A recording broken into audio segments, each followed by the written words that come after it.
बिस्मिल्लाहिर्रहमानिर्रहीम। अस्सलाम वालेकुम। आपको पता है तकरीबन पिछले 9 से 10 दिनों में यमन की लड़ाई हो गई है अमेरिका से, और यमन ने कल भी हमला किया है। लेकिन जो डेवलपमेंट सामने आई है, अमेरिका ने यमन पर हमला किया और इन्होंने मल्टीपल टारगेट्स को लॉक किया। एक तो एयरपोर्ट की साइड पर हमला किया और दूसरा दूसरी साइड पर।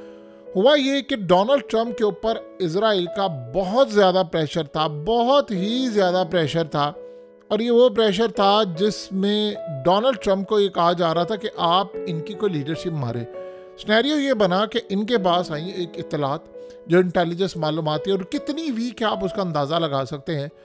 कहा यह गया कि यहाँ पर यमनी हूसियों का टॉप लीडर इस वक्त बैठा हुआ है, आप यहाँ पर स्ट्राइक कर दे। उधर डोनाल्ड ट्रंप को आगाह किया गया। इन्होंने समझा कि जैसे कासिम सुलेमानी के दौर के अंदर हमारे पास इंटेलिजेंस मालूमात थी बड़ी एक्यूरेटली, इन्होंने वहाँ पर जाकर हिट कर दिया। और अमेरिका ने यह भी कह दिया है कि हमने यमन की टॉप लीडरशिप को मार दिया है। और आप इमेजिन करें, वो सारी की सारी मालूमात गलत निकली है। आप यहाँ से अंदाज़ा कर सकते हैं कि आम शख्स को कैसे टारगेट किया गया है, यानी वहाँ पर, और बच्चों के कपड़े, ये सारी चीज़ें आप देख सकते हैं कि किस लेवल पर फैमिली वहाँ पर थी, उनको टारगेट कर दिया गया। फिर वहाँ पर लोगों की गाड़ियाँ, आम जो गाड़ियाँ खड़ी थी और घर थे वहाँ पर, उनको टारगेट किया गया। अब बताया ये गया है डोनाल्ड ट्रंप को कि हमने यमन की लीडरशिप को मार दिया है, टॉप लेवल की लीडरशिप को मार दिया है। और अमेरिका ने ऐलान भी कर दिया जी हमने यमन की लीडरशिप को मार दिया। और पता ये चला कि वो सारे का सारा ऑपरेशन गलत था, वो आम सिविलियन पर हुआ है और उसमें लोग भी मारे गए हैं, जख्मी भी हुए हैं, औरतें, बच्चे। मुकम्मल तौर पर यह फेलियर था। असल में इन्होंने इजराइल को एक पूरी तरह समझ आप रिपोर्ट पेश करनी थी कि हमने मार दिया है। और ये बात आप ज़हन में रखें कि 24 घंटे पहले ये सिनेरियो था कि इजराइल की जानिब से ये बात कही गई है कि यमन इस सारी सूरत हाल के अंदर अमेरिका के कंट्रोल से बाहर हो चुका है और अमेरिका सिर्फ खाली पीली हमले कर रहा है। इसके अलावा इनके पास हमले करने के लिए और कोई चीज़ और कोई जवाब नहीं है। उधर असल में डोनाल्ड ट्रंप ने बड़ी खुशियां मनानी थी। आज उसने ट्वीट करके कहना था हमने फलानी लीडरशिप को मार दिया, टॉप लीडरशिप को मार दिया, इसको मार दिया, उसको मार दिया है। और पता ये चला कि वहाँ पर वो मौजूद ही नहीं थे। यहाँ से आप अंदाज़ा लगा लें कि इनकी इंटेलिजेंस मालूमात का लेवल क्या है। यानी इनको बिल्कुल भी नहीं पता कि लीडरशिप कहाँ पर छुपी है, क्या उन्होंने अपने आप को रखा हुआ है, क्या मामला है एग्जैक्टली। अगर हम इस सारी सूरत हाल को देखें तो इन्होंने पूरे का पूरा गजा खंडर बना दिया है। लेकिन इनको ये नहीं पता चल सका कि हमास ने किन सुरंगों के अंदर जाकर कैदियों को रखा हुआ है और क्या मामला हो रहे हैं। असल में सिनेरियो अब ये है कि गजा में इजराइल ने अपनी फौजें एंटर कर दी हैं और ये गजा को बिल्कुल कैप्चर करने जा रहे हैं, उसको मुकम्मल तौर पर कब्जे में लेने जा रहे हैं। और उन्होंने, आप सोचें कि साथ ही यमन का मामला कितना ज़्यादा लिंक्ड है कि उन्होंने मिस्र को वार्न किया है कि सिर्फ 24 घंटे आज का टाइम है तुम्हारे पास, हमें फैसला करके बता दो तुम 7 लाख फ़लस्तीनियों को, गजा के लोगों को ले रहे हो या नहीं। हम तुम्हारी इमदाद बंद करें, तुम पर पाबंदियाँ आयद करें और तुम्हें घुटनों में लेकर आएँ कि तुम्हारे मुल्क के अंदर भी एहतजाज शुरू हो जाए, हमें सिर्फ ये बता दो। अब आप ज़रा अंदाज़ा करें कि ये सूरत हाल पैदा हो गई है। यानी हमारी आंखों के सामने दिन दहाड़े गजा हमारे हाथ से निकल रहा है। आप इमेजिन करें 2 अरब मुसलमान है, 2 अरब मुसलमान है और दिन दहाड़े हमारे हाथ से गजा पूरा जा रहा है और ये कुछ भी नहीं कर पा रहे। अब यमन की लड़ाई इनके साथ आप ये समझ लें कभी भी ख़त्म नहीं होनी। आप चाहे उनकी लीडरशिप को मार दें या आप कोई और काम करें। अमेरिका के तैयारे हमला करने के लिए गए, गलत जगह पर जाकर स्ट्राइक कर दिया। ना उनके पास इंटेलिजेंस मालूमात थी, ना उनके पास कोई और सूरत हाल, वो बस अंधाधुंध जाकर हमला करते रहे। और आप इमेजिन करें कि इस वक्त हालात ये है कि अमेरिका के अंदर जितने साबिक फौजी हैं, क्योंकि इस वक्त करंट को बात करने की इजाज़त नहीं है इस पर, जो साबिक फौजी बड़े आला ओहदों पर थे, उन्होंने कहा है कि दूर दूर तक हम यमन का मुकाबला नहीं कर पा रहे। यानी आप अंदाज़ा करें कि लिबनान के ऊपर इजराइल ने हमला कर दिया है, उन्होंने गजा के ऊपर हमला कर दिया है। और ये बड़ा अजीबोगरीब इस वक्त सिनेरियो नज़र आ रहा है कि 3 या 4 दिन से मुसलसल लिबनान पर हमला हुआ है और हिजबुल्लाह ने अभी तक इस हमले का जवाब नहीं दिया जो उनको देना चाहिए। यानी ये एक ऐसी सूरत हाल है कि जिसका आप और हम अंदाज़ा भी नहीं लगा सकते कि हसन नसरुल्लाह के दौर के अंदर अभी सिर्फ याद रखिएगा गजा के ऊपर हमला हुआ था तो उन्होंने हमले शुरू कर दिए थे। ये तो पूरे का पूरा लिबनान पर हमला हुआ है और आप सोचो कि अभी तक हिजबुल्लाह ने, यानी ऐसा लग रहा है कि सिर्फ यमन अकेला सोलो फ्लाइट ले रहा है, अमेरिका से भी टक्कर ले रहा है, इजराइल से भी टक्कर ले रहा है। नेतन्याहू असल में चाह ये रहा है, उनका असल में एक नेटवर्क था बहुत बड़ा अमेरिका के साथ, यानी बहुत बड़ा एक नेटवर्क था जो काम कर रहा था यमन के अंदर। पिछले साल यमन ने 3 से 4 दफ़ा वो पूरे का पूरा नेटवर्क तोड़ दिया। इनके लोग जासूसी कर रहे थे। अब हुआ क्या कि जब पिछले साल सिनेरियो ये बना कि इनके लोगों का पूरा नेटवर्क पकड़ा गया, तो यमन ने इजराइल और अमेरिका को यानी पैगाम दिया, अपने जो मुखबिर थे, यानी जो असल में तो इजराइल के लिए और अमेरिका के लिए काम कर रहे थे, उनको पकड़ लिया और उनको कहा कि फलानी जगह पर यमन की लीडरशिप बैठी हुई है, आपने यहाँ पर हमला कर देना है।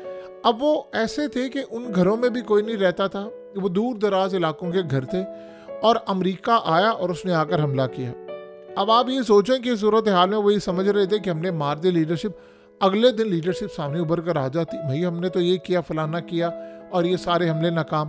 फिर उसके बाद गत्ते की फैक्ट्रियों पर मार दिया। एग्जैक्टली अब ये सूरत हाल पैदा हुई है कि इनके पास इंटेलिजेंस मालूमात नहीं है। देखिए इंटेलिजेंस मालूमात के लिए 2 ही चीज़ें होती हैं, टेक्निकल और ह्यूमन इंटेलिजेंस, वो दोनों नहीं है इनके पास।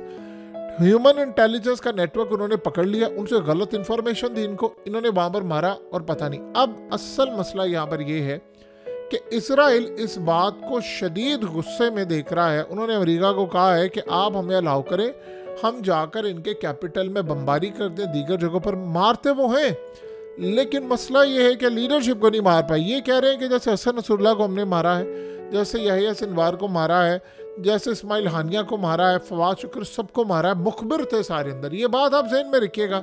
हमास का मामला थोड़ा डिफरेंट आप कह सकते हैं, लेकिन बाकी जगहों पर 90% मुखबरी थी। अब इस्माइल हानिया से लेकर बाकी सब, यहाँ उनको अभी तक नहीं मिल पा रही वो चीज़। और इस सूरत हाल में उन्होंने बड़ी कोशिश की है, जासूस छोड़े हैं, लेकिन वो सारे पकड़े गए हैं।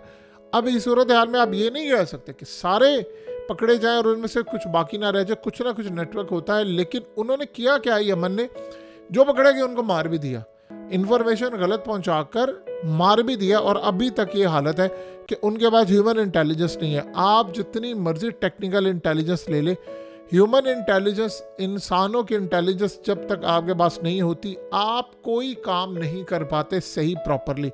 ये उनके लिए अब तक का सबसे बड़ा झटका है और यही वो वजह है कि अमेरिका इस पूरे खेल के अंदर अब तक, यानी ट्रम्प सेलिब्रेट करने वाला था आज कि हमने बहुत बड़ा हमला करके उनकी लीडरशिप को मार दिया, और पता ये चला कि वो हमला ही नाकाम था, वो आम जगहों पर। इसमें कोई दो राय नहीं कि आम लोगों का नुकसान हुआ है और बहुत ज़्यादा नुकसान हुआ है। देखिए सिनेरियो क्या हुआ है कि यमन ने बेन गुरियन एयरपोर्ट पर हमला किया हाइपरसोनिक बैलिस्टिक मिसाइल से, और ये हमला बड़ा ख़तरनाक था।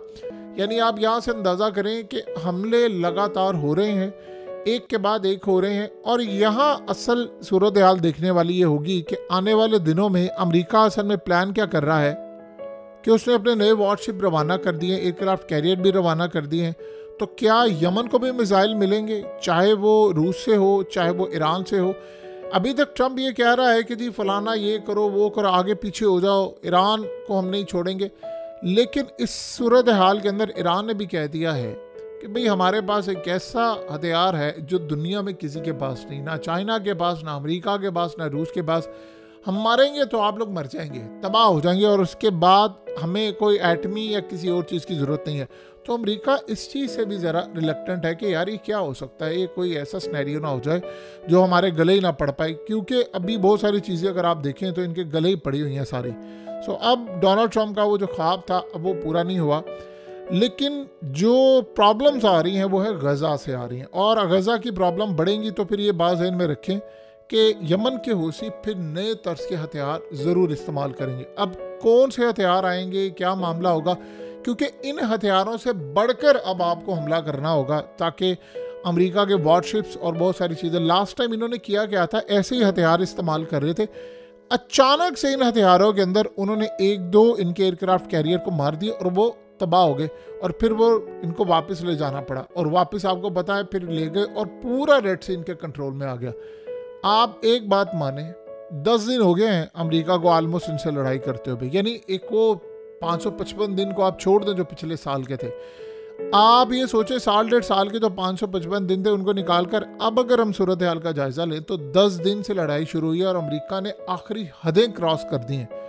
रेड सी का कब्जा नहीं छुड़ा सके। ये अमेरिका इतनी बड़ी ताकत होने के बावजूद, इतनी बड़ी नेवी, एयरफोर्स, फौज, बजट होने के बावजूद यमन से वो कब्जा नहीं छुड़वा सके और ना यमन की लीडरशिप को वो अभी तक मार सके। ये सबसे अहम बात है।